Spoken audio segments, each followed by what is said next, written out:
Hello, in this video I want to show you how to connect Wi-Fi network with MacBook Air. And to do this we have multiple different options.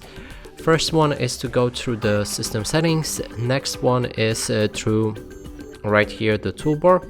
So click on the Wi-Fi sign and make sure that it's on. Now we can enter Wi-Fi settings or pick the network from the list. But let's go through the system settings now. Here select Wi-Fi and now again pick whichever network you have the password for and click on connect. Enter the password.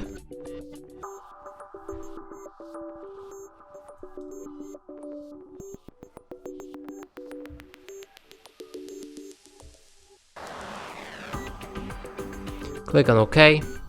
And now it's connected with your laptop. And that's it for this video. Hope you like it. Please consider subscribing to our channel, leave a like and a comment below.